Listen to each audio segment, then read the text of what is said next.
joining me with the massacre having happened down in Jacksonville. Kind of changed directions, but it's going to all tie in. I know that you've been doing so much work in this space for so many years with our history, Rosewood and college. I mean, you're just everywhere.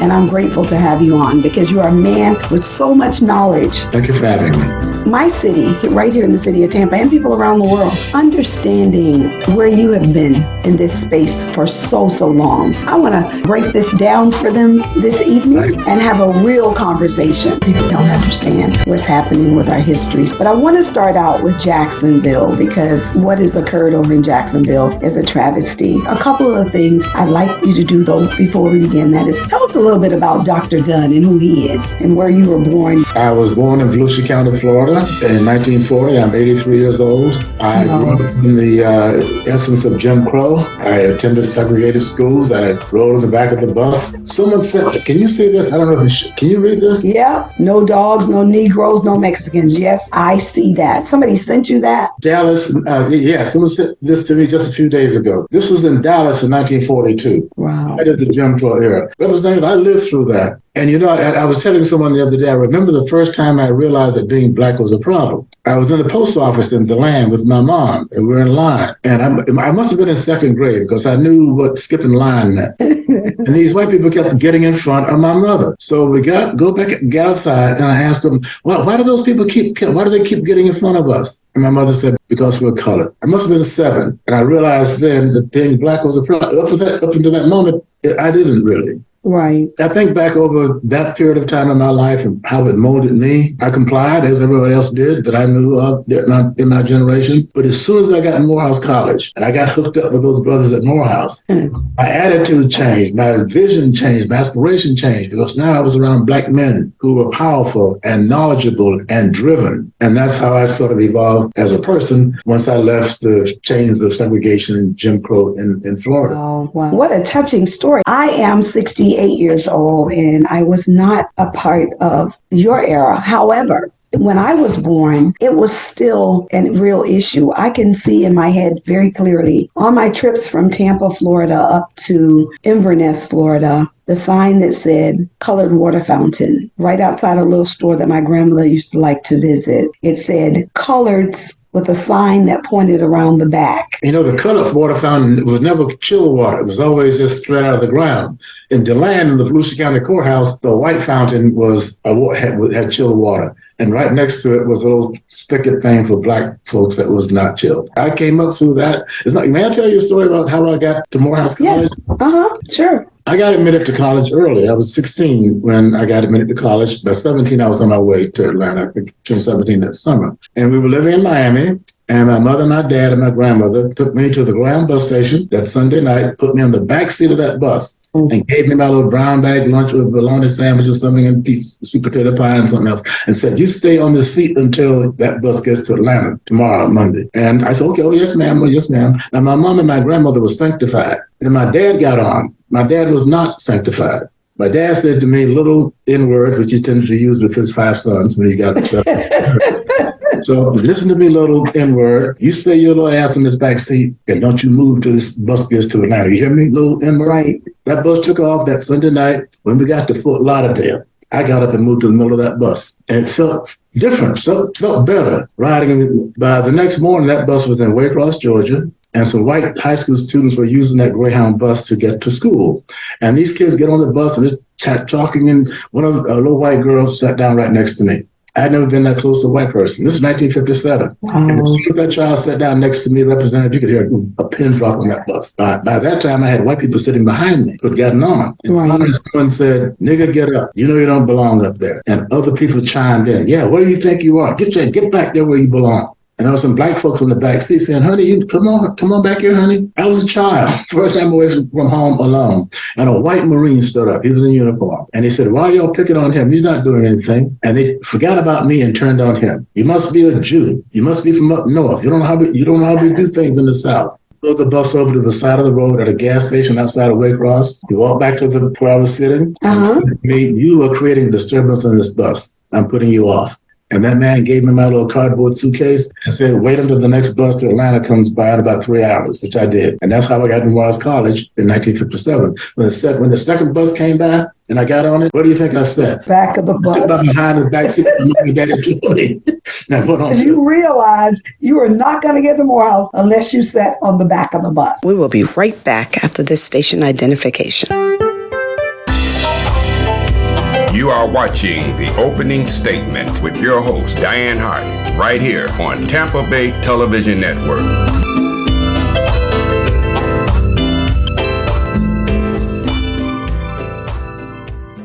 Now, on with the show. What did you study at Morehouse? Psychology. I wanted to understand politics and history. Psychology really hit me because I just wanted to know how the mind worked, why people were motivated to do the things that they did. So my focus at Morehouse was on psychology. My doctorate was in psychology. Do you believe that getting a degree in psychology really helped you to better understand the mindset of some of these people? Well, when I came back home to Florida, to Miami to work after I got my doctorate at Tennessee, in psychology, community psychology, my interest was in trying to understand race relations and trying to understand what was going on between races in Florida. So even though I started teaching normal psychology courses once I joined FIU, by the time that 1980 riot happened in Miami and all these people got killed, my interest turned to race and race conflict. And how could such a thing have happened in Miami? 18 people dead, $100 million worth of damage done. And during that event, representatives, I saw black young men killing a white boy during that riot, using a Miami Herald newspaper dispenser, those metal dispensers on the street, to repeatedly hit this boy in the head. I saw this. And that event and that violence, that anger led me to want to understand race violence, and particularly the history of race violence in Florida, and which is now my focus of interest.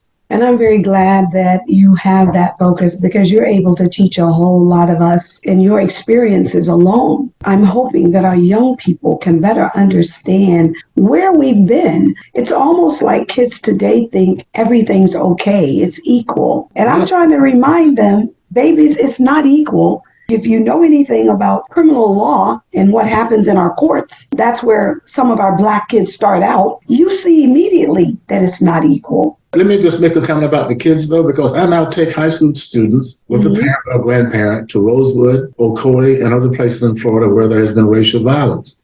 My nonprofit does that at no cost to the kids or their parents. So we go to lynching sites. We go to my property in Rosewood. I'm the only black person who owns land in Rosewood right now. I know. I take them there. And I asked the students, I'm standing over the grave of a 15-year-old boy who was lynched in Live Oak in 1944. So I asked these students, same age as this boy that's laying there, are you all angry at white people for what happened to Willie James Howard in 1944? Are you angry at white? And the answer is consistently, no, Dr. Dunn, we're not angry at white people. We're angry because we didn't know. We're angry because we didn't learn this in school.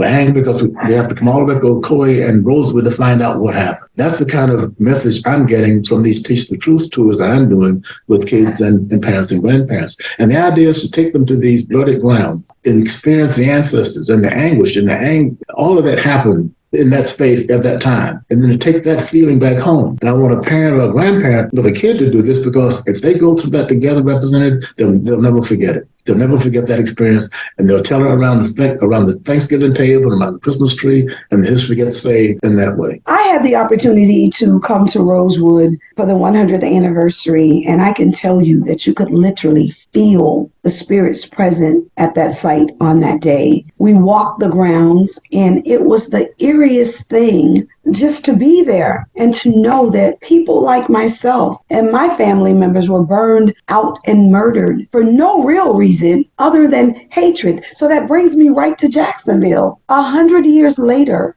has nothing changed? What about Miss Johnna Mae Chappelle? Miss Johnna Mae in 1964, a year after the March on Washington in Jacksonville, Johnna Mae Chappelle was the mother of 10 children. And one night, some white vigilantes went out looking for a black person to kill. And Miss Johnna Mae had gone to the store to get something for her kids. And she was on the Kings Road in Jacksonville. And these men approached her and shot her dead just because she was black. 1964. this happened in Jacksonville, Florida. How many people today do you think in Jacksonville even remember Miss Janet Chappelle and her 10 children that she left? We forget these stories so quickly. We're going to have the appropriate memorials for these folks who just got killed in Jacksonville, and the proper sadness and all of that will be hopefully expressed. But how many folks will remember them in 5 years or 10 years or 40 years? But Dr. Jeff, you say that. How do we keep this in the forefront of our people? Because for me as a legislator, the way I see it is to enact some legislation that makes some real changes to some of our gun laws and really punish people for hate crimes. But what do you think we need to do as people to make sure that this is not forgotten? It is becoming so commonplace until I think people don't even think twice about it. You know, they talk about it for a minute and then it's gone. But what is it that we can do to ensure that we don't let these things just become pastime and every once in a while you celebrate it or you talk about it? How do we keep it in the forefront? We have to report these injustices when we are subjected to them. We have to report hate crimes when we are subjected to those things. And I think it's time, just as it was in the 60s, to go back to the streets peaceably and to make our concerns known.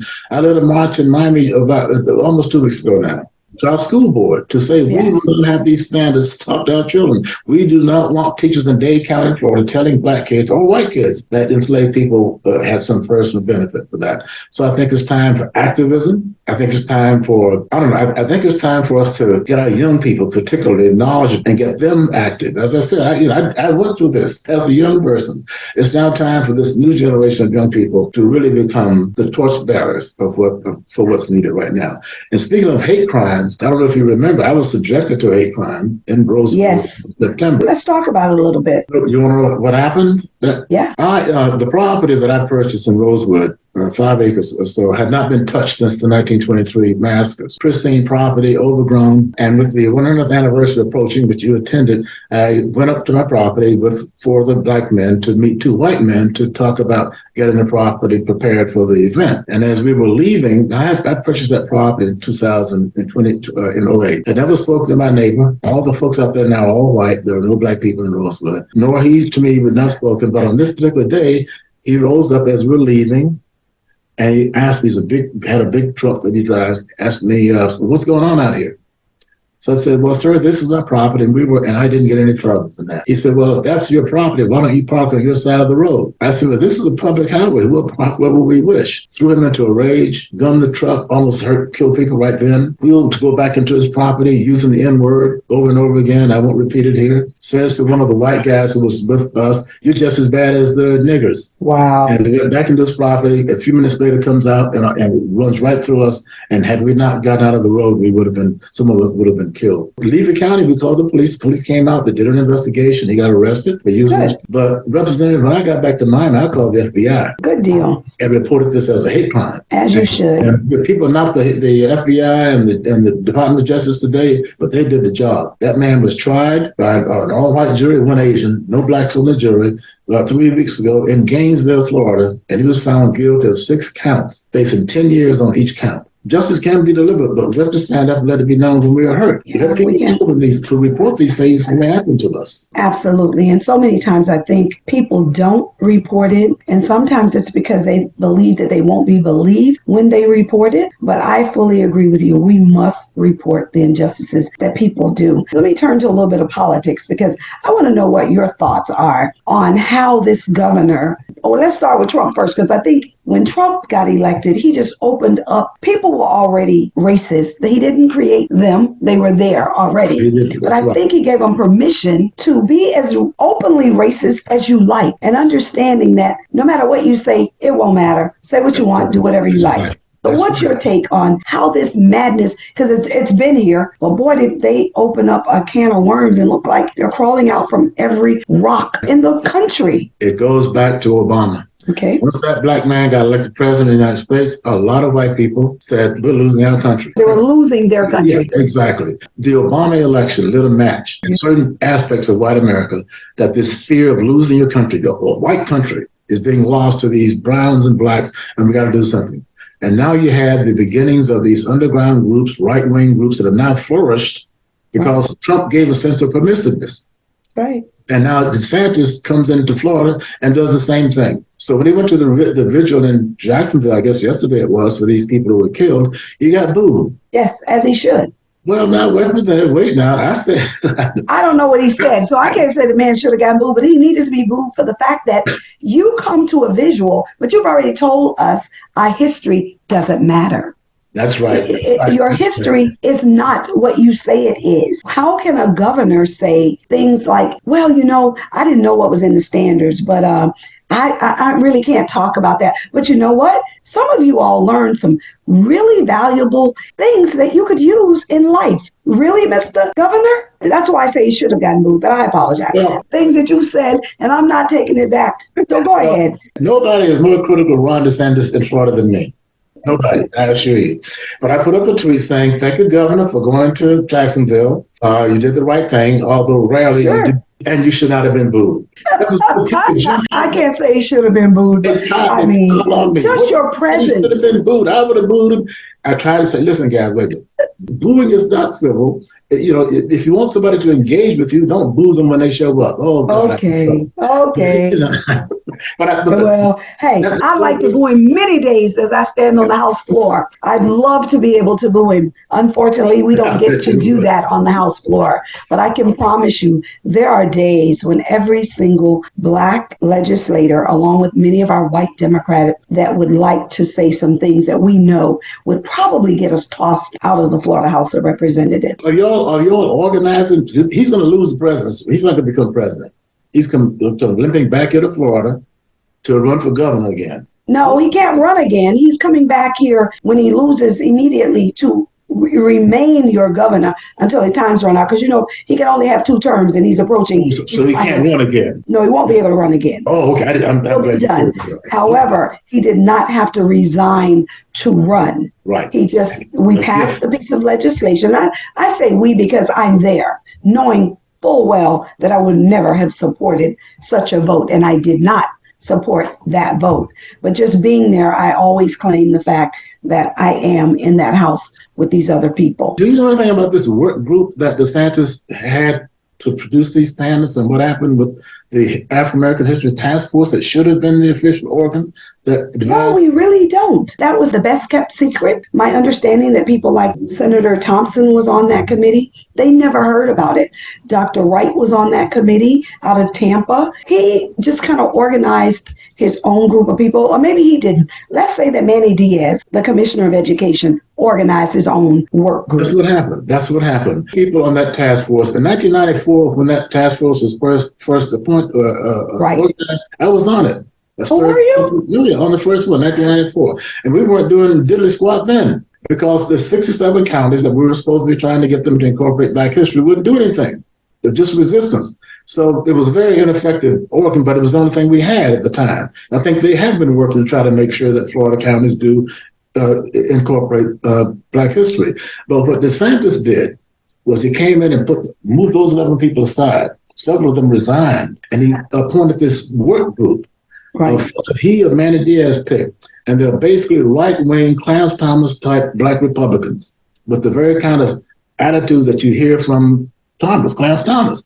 That wing of the Republican Party, those individuals were put on this work group, and they're the ones that DeSantis is listening to. This woman from Jacksonville, Miss Daniels, said, "I thank God for slavery. Had it not been for slavery, I could have been in Africa worshiping a tree." That's one of the people on his work group. Another one is. Another one. We got it. This is a Black person saying we got to teach both sides of history. I actually had an opportunity to give her a call because she does serve in the house with me, and I know her quite well. She said that after speaking with her, I better understood some of where she was coming from. She was preaching in a church, and sometimes pastors kind of go off the rail with some conversation. But if you had an opportunity to see her actual press conference that she did with her attorney, she talked about how absolutely not. That was not the context in which she meant it. That was 15 years earlier, and she had great remorse for the way she had used that. And no, absolutely not. She was on the work group, but had very little to say at all in that work group. She does not agree that we were the perpetrators of our own crime against ourselves. She does not believe that They taught us knowledge. We came here from continents around Africa with knowledge. We helped build this country. And she spoke to that. So I felt much better hearing Representative Daniel say so. It was really quite a mess for her for a moment, but she did get an attorney and she came out to talk about it. In all fairness, I kind of feel like, okay, I didn't boo her, but I did boo him, right? Dr. Dunn, what's your feeling that legislators should be doing? I mean, what should we be fighting for in this legislature? I keep trying to remind people, though, there's 85 Republicans and 35 Democrats. Unless people get out and go vote to help change this landscape, it's very difficult. But I hear what you say when you say we need to organize. For me, I think part of that organization is going back into our churches where we started and doing what we did many years ago. That's right. In getting organized. But a lot of our churches are afraid because of the 501(c)(3) status. However, as long as you don't tell your congregation standing in the pulpit how to vote, they don't seem to come after you. But I can promise you, in white churches where I've been, they tell their people who to vote for and how to vote. However, we are afraid to do that in many of our churches. Yes, absolutely. So what's your thought? Well, as far as trying to hide behind that 501(c)(3) thing and not incite people to become more active in protecting their rights, I'm not quite sure about that. I look at what a lot of white 501(c)(3)s do. They do a lot of advocacy, and they're not in threat of losing that 501(c)(3) status. I say my grandmother's grandmother was enslaved in Georgia. And she was this from my grandmother's accounting to my grandmother, that she was a cook in the master's house. And whenever he would make her angry, she would spit in his coffee. And he never knew. So I just had a tour with teachers up to my property in Rosewood and Ocoee, and we're talking about what can teachers do to advance, to fight against these standards and real knowledge. I said, spit in some coffee. Find ways to teach the truth. Do it the way my great-grandmother did. Find ways to advance the truth or make your feelings known without necessarily poking the bear. And I think the teachers managed to do that. But Representative, I feel for you all in Tallahassee. My heart has gone out to you all because we see what you're up against. We see what you're trying to do. So it's not a sense that you're not, at least as far as I'm concerned, trying to do the right thing. We know what a steamroller that you all are up against. So keep fighting for us. We need you. I promise you we will. We absolutely will. Got to have you come back when we can because listen, I watched you on a show and boy, did you bring it. I've got to have you on a series of times because I need you to talk about what does these standards mean to our children, the inability to our teachers to teach. Also, I want to hear you talk about the DEI and how critically important it is and always have been to making sure that we had an opportunity to just be at the table in many instances. Let's talk about those things. I'd be happy to come back. Are we out of time? We're almost out of time. I have a 30-minute show, but you know what? I could probably record an hour and break my show in half, and then I'd have you twice. So we could do that. Even if you're we'll got something to do. She knows what I'm doing. Yeah, she and I talked about it. So what I'll do is, though, I will come back with you again, but I want to thank you for just sharing a little bit of information today with us. But we've got to delve into the DEI, and we have to talk about the standards in detail